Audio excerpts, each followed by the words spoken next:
Салому алейкум бародаро.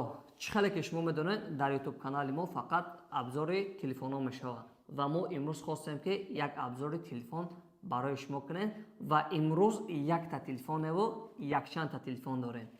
Модели якуми мо Realme S33, модели дуюм Poco S40, модели сеюм боша Redmi A2 Plus, а модели сеюм боша Realme SCS.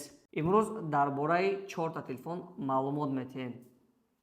ин телефонҳо дар бозори ҳозира максимум 7000 рубланд ва аз якдигар чӣ фарқият доранд ва дар ҳамин нарх стоитанд ё ки не, дар имрӯза видео мо ба шумо мегем. сар мекунем ай модели якум Realme CCS. аввал телефона ҳуй мекунем, мебинем ки дар даруни коробкаш чӣ дорад ва дар бораи характеристикаш маълумот метиҳем.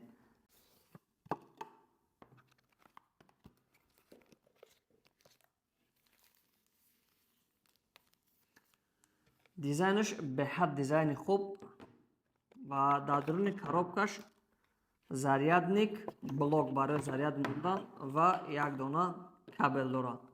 Тамом, дигар ҳечи надоштааст дарунашда. ва сар мекунем дар бораи характеристикаи худи телефон. телефон батарейкаш 5000 мАч, андроидаш бошад 12, камераи основнояш 8 мегапиксела ташкил мекунад ва дар бари камераш фонари камни дорад. телефон аз бараш отпечатка дорад. фикр мекунам ки дар 7000 рубл ин телефон стоит. барои чӣ? барое ки ҳам отпечатка дорад, ҳам зарядаш дар бисёриҳо метавонад ки 2 рӯз бибара. ҳама чиз зависи аз худтон мекунад ки чӣ хел шумо истифода мебаред. Не ки ман фикр мекунам заряди телефон 2 рӯз шумода мебара. ва дар инаи тараф бошад ҳозир характеристикаи имина ҳамин телефон меброяд. шумо метавонед ки характеристикаи телефон қати як бори дига шинос шавед. модели дуюм Redmi A2 Plus. ҳозир мекушоем дар даруни коробкаш телефон чӣ дорад.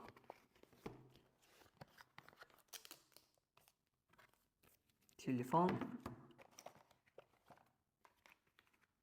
ранги Realme SCS, як дона блок ва як дона зарядник дорад.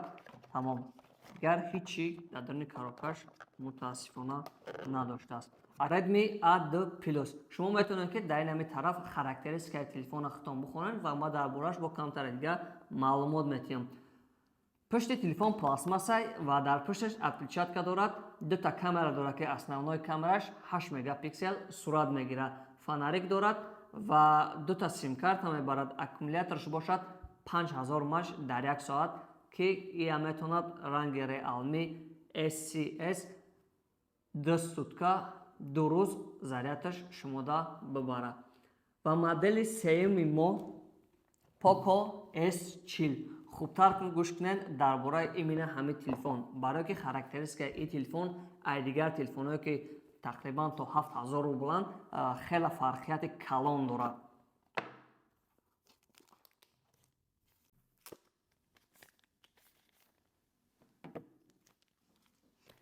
телефон дар даруни коробкаш тоқа документаш ва ранги ҳамин телефонҳо тоқа зарядник дораду халос. ана аку сар мекунем дар бораи характеристикаи худи телефони Poco S40. Poco S40 пушташ пластмассай, беҳад бақувватай, тез сарапина намешавад ва дар инҷа камера дорад. сета камера ки основной камераш 13 мегапиксела ташкил мекунад. шумо инаи тарафта метавонед ки характеристикашам бихонед. ва ранги Redmi A2 Plus дар пушташ отпечатка дорад ва яъне ки ранги сенсор дар инҷа як чизи хеле калон дорад ки дизайнаш беҳад хуб аст. батарейкаи телефон 6000 мАч дар як соатае ки шумо метавонад ки 2.5 рӯз свободна зарядаш бибара. ва ин чиз аввал зависит аз шумо мекунад ки шумо чӣ хел телефона истифода мебаред. дисплеяш боша экрани телефон хеле ҳаҷмаш калонай. шумо метавонед ки ҳам бозӣ кунед, ҳам кино тамошо кунед. агар хеле удобнияи ин телефон барои шумо. телефони чаҳороми мо боша Realme S33. Realme S33 мекшоем мебинем дар даруни коробкаш чӣ дорад.